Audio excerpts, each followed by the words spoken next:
I think his film is what really stood out. Explosive, made plays easy, separation. That was exciting to see. And then Seth and Coach Gilmore went in and just did the research and just tried to find out, does he fit us? Does he match who we are? And really enjoyed meeting him and his mom when they came up on their official. And the accolades came back in a huge way, and thought that he would bring a ton to this program. So I'm excited about it. You guys addressed a lot of positions of need in this class. The one that you don't have yet with running back. As you get toward the February signing day, how much time will you guys put into it? Do you feel you need to have a running back in this class?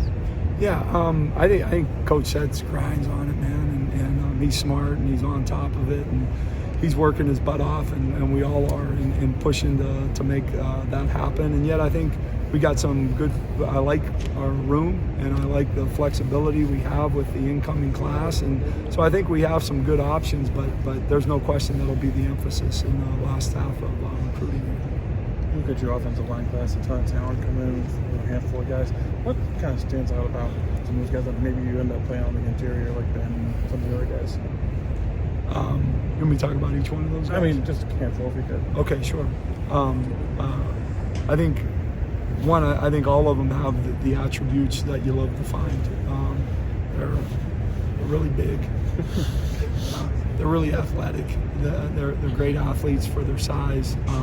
Really smart kids, incredible work ethic, and I think they have outstanding character around them. I think they're guys that want to develop, know how to get better, and will do those things. And Trey and Jack saw those guys early on and saw their development, and felt like they were pretty prototypical guys that you are really excited about having in your state and getting a part of things. And then Dylan Barrett was a young man who came up to camp and just did an awesome job in camp, really stood out.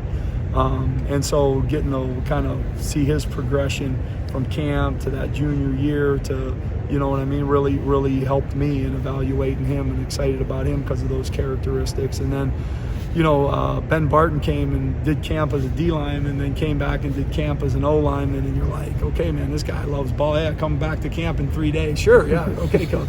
You know what I mean? And you love that about him, and I love his development, what he's been able to experience. I love he plays both sides of the ball and plays basketball and does all that.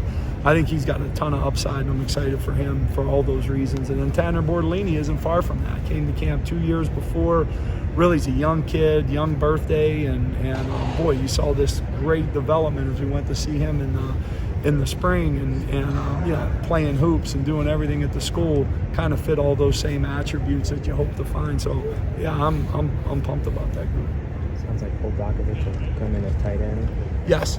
He and Cam Large, can you evaluate what you like about each of those guys coming in as tight ends? Yeah, absolutely. I think Cole was the first one that we saw, and Cole just stood out. There were some good players at that school, so we were recruiting hard and got great evaluation, great communication through the coaching staff. And Cole just stood out as a basketball player, football player. He was kind of in between the two for a little bit, and I just think he fits that position extremely well. I like his ability to make plays on the ball, big physical guy at the point. So thought that was huge. And then Cam Large, here's this young man out of Massachusetts, comes up on a visit. Coach Turner does a great job of recruiting him, and he's got a lot of things going on, so you weren't really sure.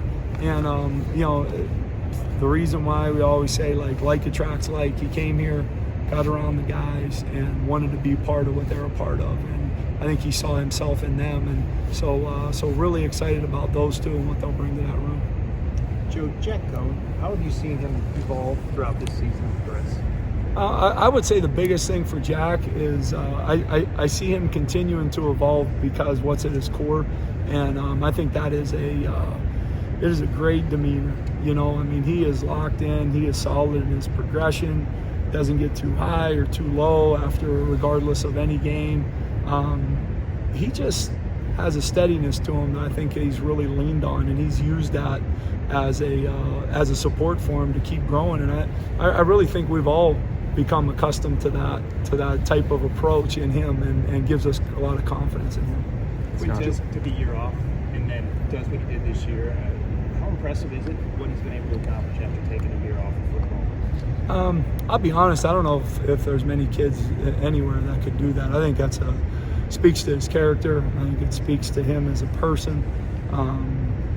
He had a great mindset, and I think that's hard to do. I think it's hard in life not to get bitter or to get angry or to get upset and let all those factors affect your actions. And I think he did a great job of staying positive and taking everything as things he can learn from and grow from. And I think because of that approach, he hit the field and he was further ahead than you could imagine him being. And so to see the success he's had is, I'm really happy for him.